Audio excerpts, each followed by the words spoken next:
Bonjour à tous les amis, on se retrouve aujourd'hui pour une nouvelle vidéo, un nouveau suivi de l'ouragan Kirk. On va commencer par regarder les pressions de cet ouragan.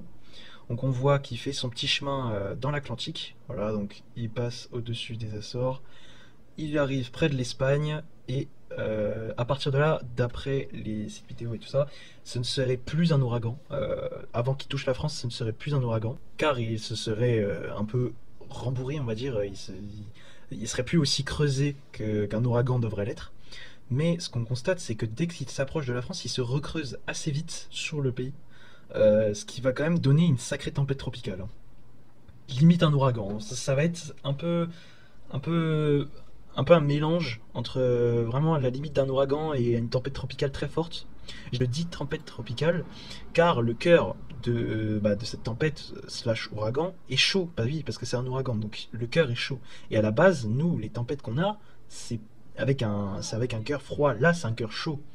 On constate bien, hein, on constate bien l'air froid l'air plus frais du nord qui arrive avec l'air très doux qui est poussé par cet ouragan en Europe.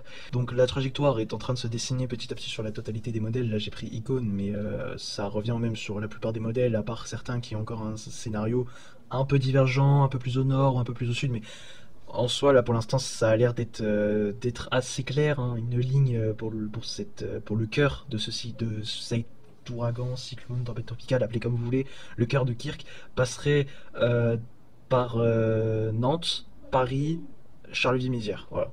Une espèce de ligne comme ça. Puis partirait se loger dans le nord où il serait repris par l'air froid et se transformerait cette fois-ci en tempête pour les pays scandinaves. Donc pour les vents, on peut voir que Kirk est juste là avec des vents allant à 150 km/h en rafale moyenne.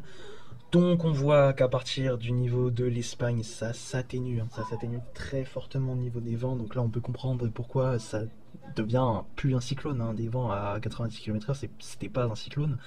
Mais là où ça redevient presque un ouragan, en termes de vent, c'est en arrivant sur les côtes de la France. Là on le voit bien. Je vais mettre la carte de la France. À la limite, c'est du 160 à presque 200 km/h, très localement, près des côtes, hein. Là, c'est très fort, hein. C'est vraiment comme un ouragan. Donc si on met rafale sur 1 heure, voilà, donc on le voit arriver, se coller à la côte atlantique, puis entrer dans les terres et garder son intensité très forte. C'est-à-dire que moi, là où j'habite, c'est-à-dire ici en Moselle, j'aurais du 120, 110, 120, 130. C'est très fort, hein. Enfin, c'est une bonne tempête.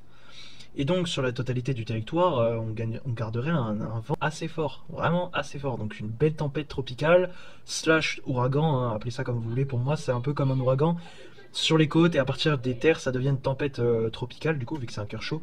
Mais ouais, forte tempête. Il va falloir faire attention, hein, au vent.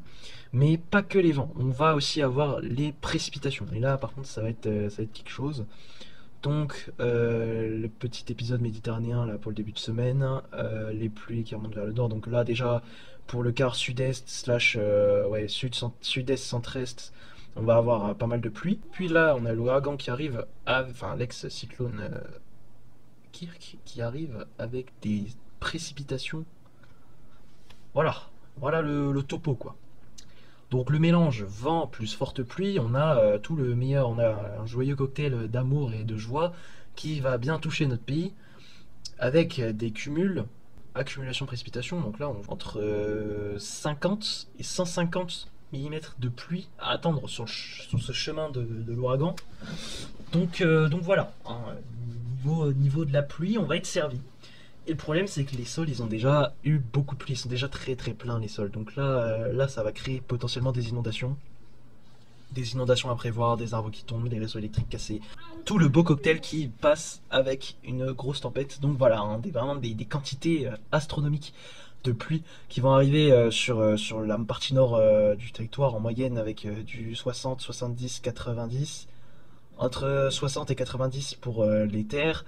Plutôt 100 à 150 sur les côtes, donc voilà, ça va être assez fort. Pour conclure cette vidéo, on va mettre la carte des schémas de vent maximal sur la surface du sol en accumulé depuis 0 heure, donc on va voir, hein, la trajectoire, cette trajectoire, hein, assez folle de cette tempête. Voilà. C'est pour l'instant, le suivi est terminé, hein, enfin ce point météo est terminé. Il y aura une nouvelle vidéo demain et normalement après-demain, enfin peut-être j'en fais une tous les jours, ou alors j'en referai une la veille, genre mercredi.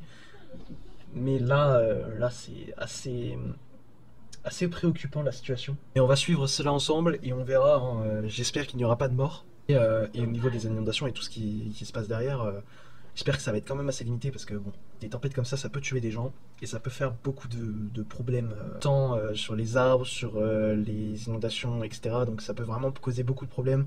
J'espère que ça va pas trop poser de galère.